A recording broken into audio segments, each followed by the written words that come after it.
11th के स्टूडेंटों को अब परेशान होने की कोई ज़रूरत नहीं, क्योंकि आज की इस वीडियो में मैं आपको राजनीति शास्त्र का वार्षिक परीक्षा का पेपर बताने वाली हूं। तो इसे अच्छे से देखिए और स्क्रीनशॉट लेकर कंप्लीट करिए बिना डाउट के। तो देखिए, शुरू करते हैं। पहला प्रश्न होगा आपका, देखिए पहला प्रश्न है, सही विकल्प चुनिए। तो भारतीय संविधान पूर्ण रूपेण किस दिन लागू किया गया? तो 26 जनवरी 1947 को। और नौकरशाही शब्द का सर्वप्रथम प्रयोग किया था? तो द गार्ने ने किया था। और राज्यसभा के सदस्यों का कार्यकाल कितने वर्ष होता है?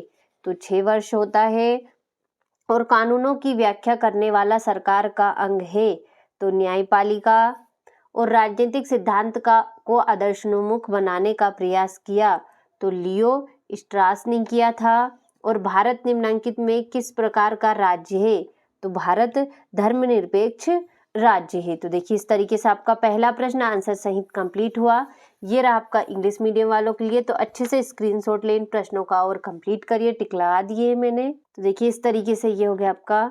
अब देखते हैं हमारा दूसरा प्रश्न, जो कि है रिक्त स्थानों की पूर्ति कीजिए। तो संविधान सभा के प्रारूप समिति के अध्यक्ष तो डॉक्टर BR अम्बेडकर हैं। और संविधान में संभवतः सबसे अधिक व्यापक अधिकार दक्षिण अफ्रीका के नागरिकों को मिले हैं।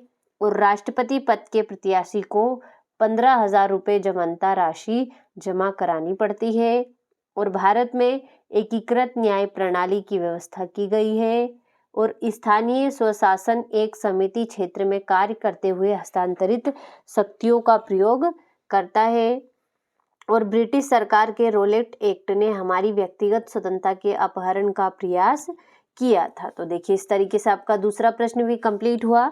ये रहा आपका इंग्लिश मीडियम वालों के लिए। तो अच्छे से स्क्रीनशॉट लेकर कंप्लीट करिए।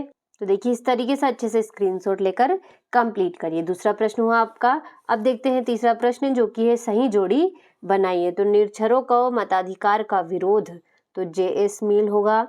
सर्वप्रथम राष्ट्रपति शासन वाला राज्य तो इसका पंजाब होगा। और राज्य सूची तो 47वीं से। समानता तो इसका होगा आपका अनुच्छेद 14 से 18। और आर्थिक अधिकार तो इसका होगा न्यूनतम भत्ता। युद्ध, अकाल या प्राकृतिक आपदा से स्थापित तो इसका होगा आपका रॉबर्ट डहल।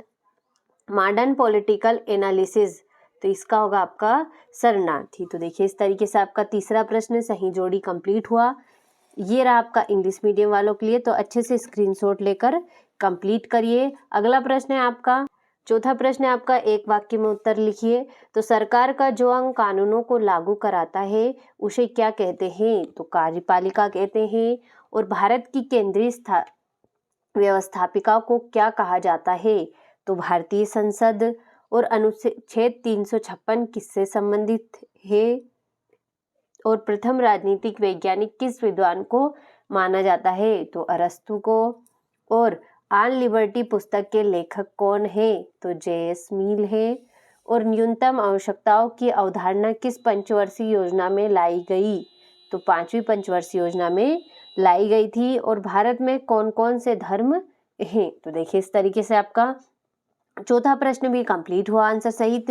ये रहा आपका इंग्लिश मीडियम वालों के लिए। तो अच्छे से स्क्रीनशॉट लेकर मैंने आंसर लिख दिए हैं, इसे कंप्लीट करिएगा।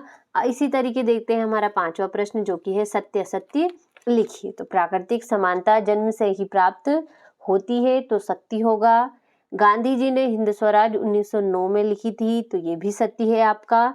और महिला पुरुष असमानता के चलते कन्या भ्रूण हत्या का पाप समाज में हुआ है तो ये भी आपका सत्य होगा। भारतीय संविधान में अवसरों की समानता नहीं है तो असत्य है। लोकतंत्र में अधिकारों का अधिक महत्व नहीं होता तो असत्य होगा।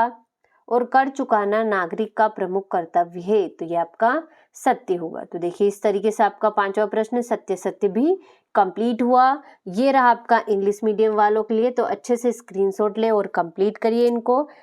आगे है तो देखिए, अच्छे से कंप्लीट करिएगा। छठा प्रश्न आपका, संविधान सभा के सत्ताहीन होने के कोई 2 कारण लिखिए। क्रिप्स मिशन क्या है? इस तरीके से सारे प्रश्न दे रखे हैं, अच्छे से स्क्रीनशॉट ले और कंप्लीट करिए इन सभी को। ये हो गया आपका 10वां प्रश्न।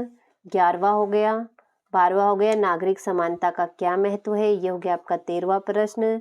14वां हो गया, नागरिकों को क्या दायित्व है? नागरिक संपत्ति के कारण लिखिए इस तरीके से। इस तरीके से सारे प्रश्न दे रखे हैं, इन सभी को आप अच्छे से स्क्रीनशॉट ले और कंप्लीट करिए। ये हो गया आपका 19वां प्रश्न, ये हो गया आपका 20वां प्रश्न, 21वां हो गया, 22वां हो गया और ये हो गया आपका 23वां प्रश्न, जो कि राष्ट्रवाद एवं बहुलवाद को विस्तार में से समझाइए और राष्ट्रवाद के अवगुण लिखिए। तो देखिए इस तरीके से आपको कुल 23 प्रश्न दे रखे हैं, इन सभी को आप अच्छे से स्क्रीनशॉट लेकर आंसर सहित कंप्लीट करिएगा।